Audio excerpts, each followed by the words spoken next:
अंतराली कोशिका या फिर इंटरस्टिशियल कोशिका।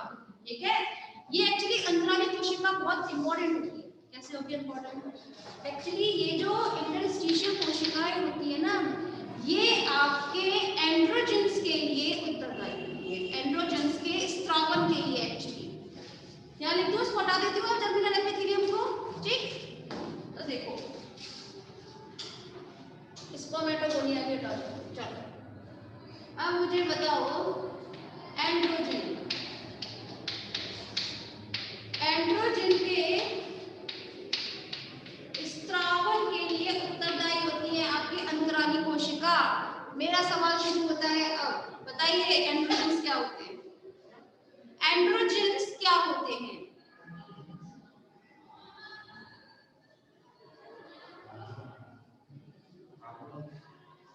हार्मोन्स होते हैं। Very nice. कैसे हार्मोन्स होते हैं ये?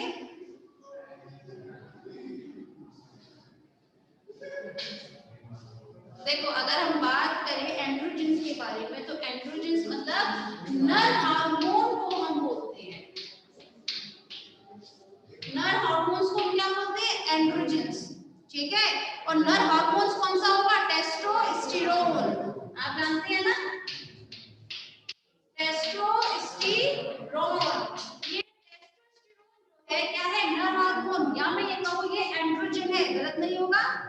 तो अब क्वेश्चन यहाँ पर ये आता है कि इस एंड्रोजन यानी कि टेस्टोस्टेरोन का स्त्रावन जो है वो किसकी वजह से होता है?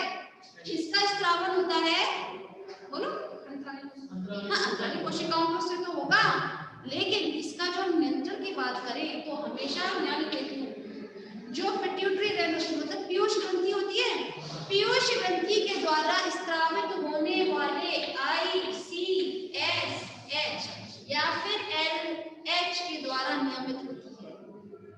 ठीक है, किसके द्वारा नियंत्रित होती है? ये ICSH या फिर LH के द्वारा। ठीक है, अब आपको समझ नहीं आ रहा होगा ये ICSH है क्या, है ना? ये भी हटा दूं फिर?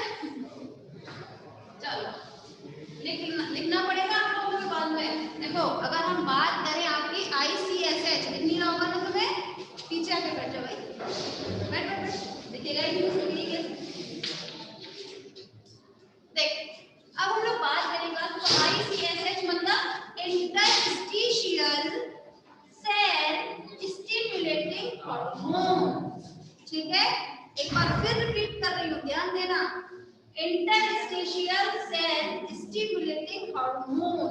स्टिमुलेटिंग मतलब कौन इसको मतलब स्रावित करने के, एंड्रोजन को स्रावित करने के लिए कौन प्रेरित करेगा? आपका ICSH।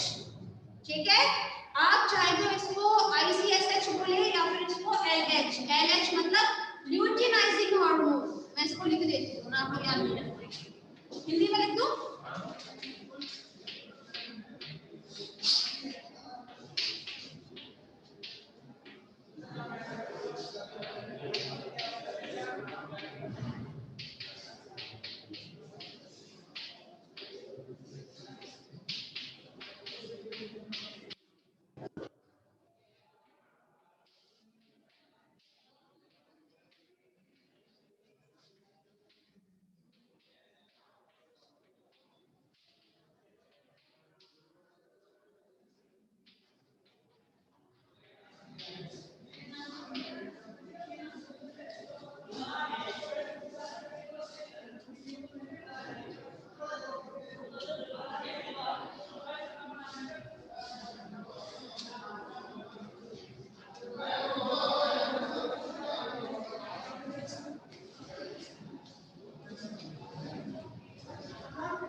लिख लो तो मुझे बता देना।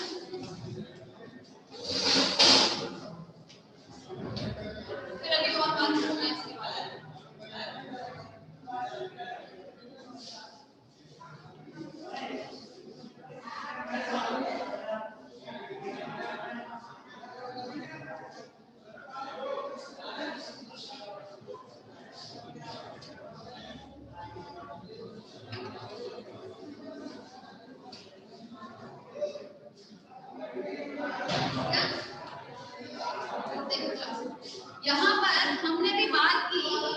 आपके नर हार्मोन मतलब एंड्रोजन का स्त्रावन किसकी वजह से होता है आपका आईसीएसएच या फिर एलएच ल्यूटिनाइजिंग हार्मोन या फिर आपका कौन सा था इंटरस्टिशियल सेल स्टिमुलेटिंग हार्मोन इनके द्वारा क्या होता है प्रेरित होने पर ठीक है उनके उत्तेजन पर क्या होगा ये आपका लीडिंग सेल्स जो है एंड्रोजन का स्त्रावन स्टार्ट कर देंगे मतलब जैसे ही नर में आपके जो पीयूष ग्रंथि होती है उनके द्वारा जैसे एलएच या फिर आईसीएसएच का स्त्रावन स्टार्ट होगा वैसे ही आपके वृषण कोश में उपस्थित जो आपकी लीडिंग सेल्स होंगी यानी कि अंतराली कोशिकाएं वो किसका स्त्राव करना स्टार्ट कर देंगी नर हार्मोन मतलब आपके टेस्टोस्टेरोन का कोई परेशानी समझ में आया अब एक बात बताते हैं ये समझ में आया डायग्राम किसी को परेशानी है तो पूछिए सबसे पहले हमने बात की थी वृषण में दो स्तर होते हैं पेरिटोनियम लेयर और ट्यूनिका एल्बुजिनिया पेरिटोनियम लेयर बना होता है सीलों के एपिथेलियम का और जो आपका ट्यूनिका एल्बुजिनिया होता है वो संयोजी ऊतक का बना होता है इसके अंदर की तरफ भरा रहता है कनेक्टिव टिश्यू जिसमें मौजूद होती है आपकी रेता नलिकाएं अंतराली कोशिकाएं ब्लड वेसल्स और ये तो ऊतक है ये संयोजी ऊतक ठीक है अगर हम बात करें आपकी रेता नलिकाओं के बारे में तो इसके ऊपर एक आवरण रहता है बेसमेंट आवरण जिसे हम बोलते हैं ट्यूनिका प्रोप्रिया ठीक है ये ट्यूनिका प्रोप्रिया इसका सबसे बाहरी की तरफ कोशिकाएं होती हैं उन्हें हम क्या बोलते हैं जर्मिनल एपिथेलियम जर्मिनल एपिथेलियम आगे की तरफ ग्रोथ करके किसमें बदल जाती है स्पर्मेटोगोनिया स्पर्मेटोगोनिया आगे की तरफ बदलती है स्पर्मेटोसाइट में स्पर्मेटोसाइट आगे ग्रोथ करके बनती है स्पर्मेटिड स्पर्मेटिड में बदल जाते हैं आपके स्पर्म्स में शुक्राणुओं में ठीक है जिसमें हम लोगों ने अब अंतराली कोशिकाओं के बारे में तो काफी हद तक बात कर ली है ठीक है तो चलिए इसे रद्द कर दिया जाएगा गुड घर जाके पढ़ लीजिएगा फर्स्ट ईयर से लेकिन एक खास बात और ये जो शुक्र जनन होता है ठीक है हमेशा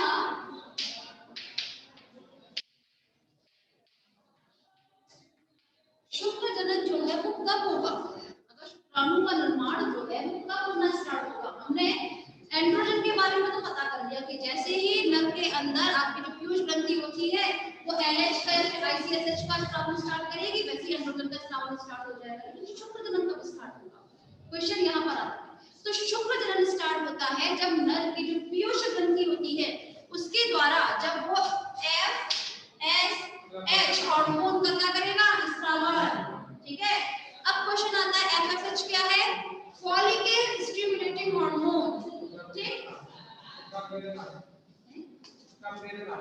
हाँ बिल्कुल सही बात है ये भी प्रेरक ही है भाई मैंने ये बात की हालांकि बात पूरी नहीं की तो शुक्र जनन कब होगा शुक्र जनन तब होगा जब नर की जो पीयूष ग्रंथि है वो किसका स्त्राव स्टार्ट करेगी एफएसएच का फॉलिकल स्टिमुलेटिंग हार्मोन का इसके प्रेरण देने पर ही आपके जो स्पर्म होंगे उसमें क्या स्टार्ट हो जाएगा आपका शुक्र जनन तो शुक्र जनन कब होता है एफएसएच के उत्तेजन के बाद ठीक है तो एफएसएच के उत्तेजन के फलस्वरूप क्या स्टार्ट हो जाता है शुक्र जनन शुक्राणु का निर्माण किसी को परेशानी है तो पूछिए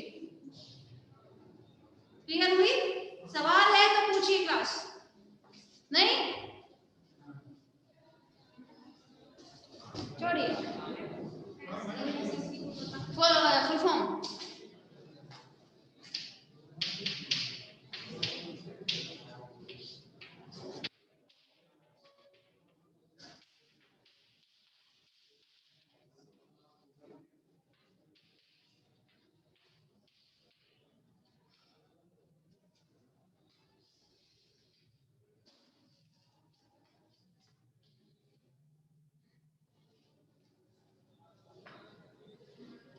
होप सो आप लोगों को टेस्टिस की संरचना समझ में आई होगी ठीक है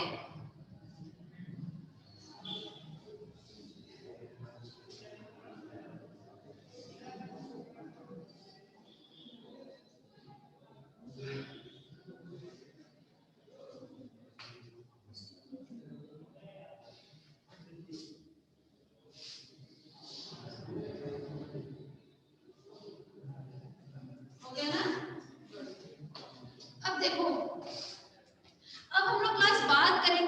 शुक्राणु की संरचना के बारे में। ठीक है,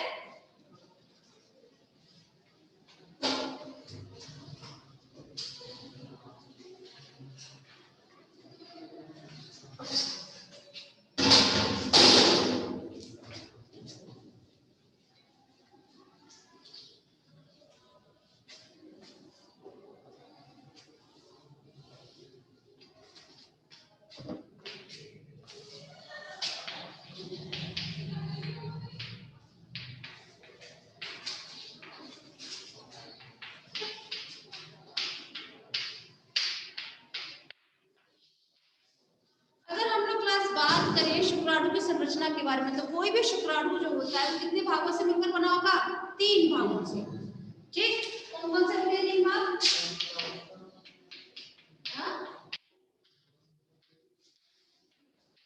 हेड मतलब शीर्ष भाग,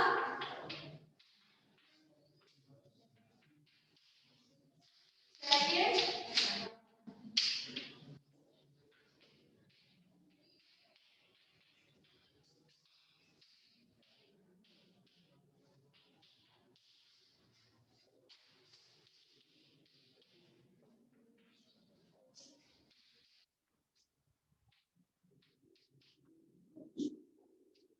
ठीक है,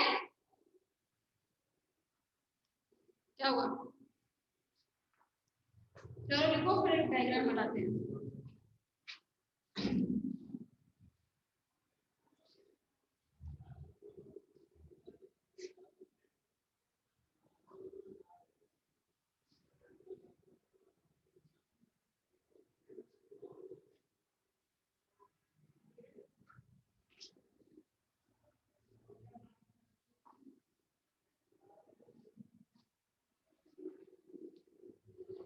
क्या ना?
अच्छा ठीक है, चलो डायग्राम ड्रॉ कर लीजिए, बस इतना समझ लीजिए आप क्लास।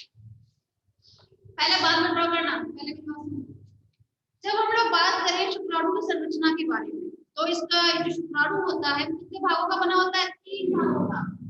ये है शीर्ष भाग, यहाँ से यहाँ तक है मिडल, मध्य भाग, और मध्य भाग के बाद को कहते हैं।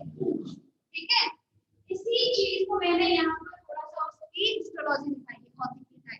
मतलब इसका जो शीर्ष भाग है किससे मिलकर बना होगा? एक्रोसोम और केंद्रक से मिलकर बना होगा। ठीक है, एक्रोसोम याद रखिएगा, अगर पूछा जाएगा एक्रोसोम का निर्माण किससे होता है, तो एक्रोसोम का निर्माण गोल्जी बॉडी से होता है। ठीक है, गोल्जी बॉडी जब टूटती है तब उसके बाद में एक्रोसोम का निर्माण होता है। कैसे होगा ये हम कल बात करेंगे। ठीक है, उसमें अब न्यूक्लियस जो है ये दोनों किसमें आएंगे? आपके शीर्ष भाग में। अगर हम बात करें आपके मिडिल भाग की, तो मिडिल भाग जो है उसमें समीपस्थ सेंट्रियोल, दूरस्थ सेंट्रियोल, यहाँ पे माइटोकॉन्ड्रियल है, ठीक, और यहाँ पे एक्सियल फिलामेंट उपस्थित होते हैं। ठीक, माइटोकॉन्ड्रिया कैसे उपस्थित होंगे आपके? एक तरीके स्पाइरल वे में। ठीक है, एक होता है ऐसे, ये ठीक है, नीचे की तरफ, मतलब इस तरह से एक स्पाइरल वे में स्प्रिंग होती है जैसे। ठीक है, तो इस तरह से माइटोकॉन्ड्रिया उपस्थित होंगे लाइक दिस, जिसका काम क्या होता है? ऊर्जा देना। किसको? शुक्राणु में है तो शुक्राणु को ऊर्जा प्रदान करेगा, जिसकी वजह से शुक्राणु जो है वो गति कर सकते हैं। ठीक है, तो गति के लिए कौन जिम्मेदार होता है? ये आपके माइटोकॉन्ड्रिया। ठीक है, यहाँ पर सबसे नीचे की तरफ एक रिंग सेंट्रियोल उपस्थित होता है। एक्चुअली रिंग सेंट्रियोल का काम क्या है मुझे पता नहीं है, लेकिन ये रिंग सेंट्रियोल जो है ये आपके मध्य भाग को और पूंछ भाग को, ठीक है, इन दोनों को अलग करता है। जहां पर हमें ये रिंग सेंट्रियोल दिख जाएगा, इसको देखते ही हम बता देंगे इसके ऊपर का भाग जो है वो मध्य भाग है, और इसके बाद का भाग पूरा टेल रीजन, पूंछ वाला भाग है। समझ में आया? इन सभी के बारे में क्लास हम लोग डिटेल्ड में कल बात करेंगे। ठीक है, चलिए आज के लिए इतना ही, बाकी